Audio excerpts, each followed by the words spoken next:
Hi all, it's Denise and welcome back to my studio.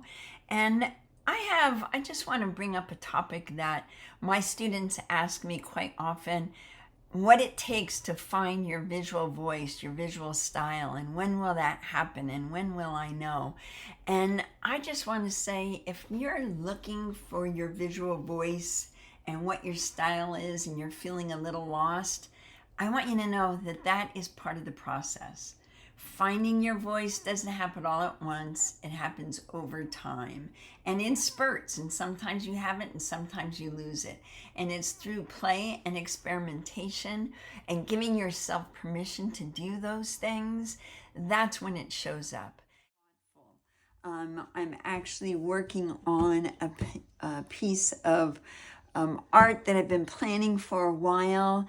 And rather than being something that I throw together and try to edit it down to 15 minutes to show you how it's done, this is going to take me some time because it's already taken me time just to come up with the plan and have this surface made, custom made for me to work on. So let me back it up a little bit and let you know where this started. As you know, I'm a mixed media artist in San Diego, California. I love everything about mixed media. I love the papers. I love the marks. I love bringing all different elements in. I like finding old canvases to work on. I just love all the stuff that it entails. So with that being said, I recently, actually months ago, was turned on to an artist, Patricia Nix, and she is a living artist, although she, I believe, is in her 90s. As far as I know, she's still living, but I love everything about her work. And what really turned me on, what really got my attention is her handkerchiefs and trellises. I love things, as you may know from my work, I love things that are lined up. I love putting lines in my work, even when there's a lot of chaos going on. And I used to be a vintage vendor and had my own vintage stores where what started the whole thing was hankies. And that's way in my past. However, this piece and this art is a reflection of my past, of who I am now as an artist, everything that I bring into my artwork. It's all about that. So I love the way that Patricia sections things off, but I also love the way that they're a little bit more chaotic in her artwork. And I mean, it's just pretty wonderful. It really speaks to me. You can see the framework when you look up close that's in this piece. Or even in this one. I love this one. So what I want to share with you is, if you don't already know this, you know, a lot of us are always looking for our voice in our artwork, and what does our artwork say about us, and what do we want to put out there? And it's an age-old question, and sometimes you get right on track and you kind of go with it. Other times you're still struggling, and it does go back and forth like that. I've been doing art most of my life, and I've come to plenty of times where I'm just lost and I don't know where I'm going.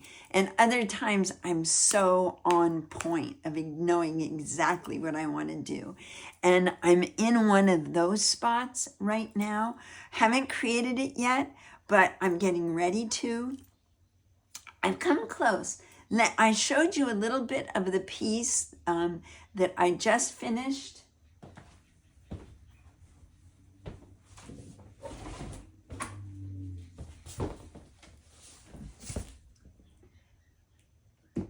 And here that one is.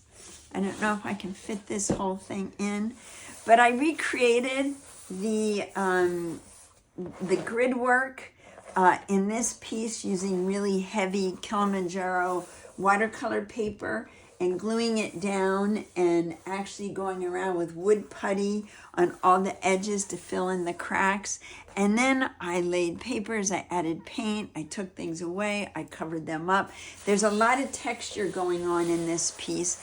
I don't know if you can see it, but this was a piece of art that a friend of mine had gotten, bought a frame at a secondhand store and popped the canvas out and gave it to me.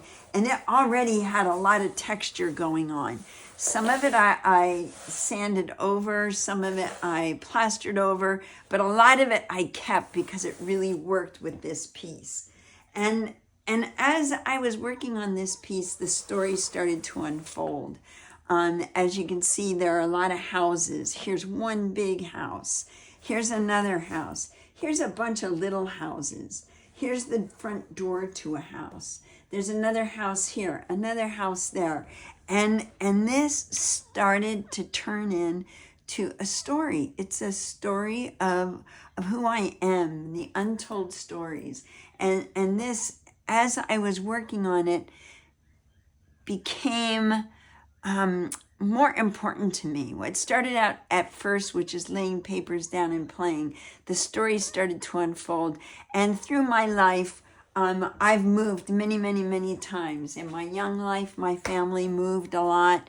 I kind of still have that bug. If I'm anywhere too long, I like to move on to a new surrounding. And that's kind of what this story is all about. Of course, if you know my artwork, you know I love flowers. My friends know I love to paint lemons. I love to paint pears. I mean, there are things that I really love. I'm from a family of 5 children. Little bits and pieces show up. So this was inspired when I saw the artwork of Patricia Nix. I made it my own. I took bits and pieces that I like that she does. And the trick to that, without trying, to keep you from copying somebody's work, just make a written list of all the things you like. I liked the grid work. I liked the sectioned off stories. I liked then going in and pulling them all together and making them into one big piece. So, that being said, that's what I'm doing with this piece. So I had this piece built, and all of these panels come out. So I have 9 12-inch by 12-inch panels. And my plan is, and that once they're in, it's all flush. Now, I'm not looking for perfection because I love the evidence of the painter's hand, of the artist, of the roughness and the texture. But this is a 43-inch by 43-inch, and each of these panels are 12 by 12. So I've gone and I've got it started. I've got the panels started by just putting on black gesso, mixing in some paint colors, painting both sides of the panels, because remember, if you only paint one side of the panel, it's going to warp. If you want to keep your boards from warping, make sure you paint both sides. I painted the inside sections. I don't want to get too built up with paint because these have to fit back in here when I'm all done. So what I'm going to start doing is, now that I've got this started, I'm now going to go over it with a creamier color paint and just paint over everything very rough. Okay, one of the first things I'm doing is, while the panels are still in, I want to go and just beautify them a little bit. And I'm just painting over the whole surface in a few different colors, mainly cream. I do love cream in my paintings. And I'm just using a house paint.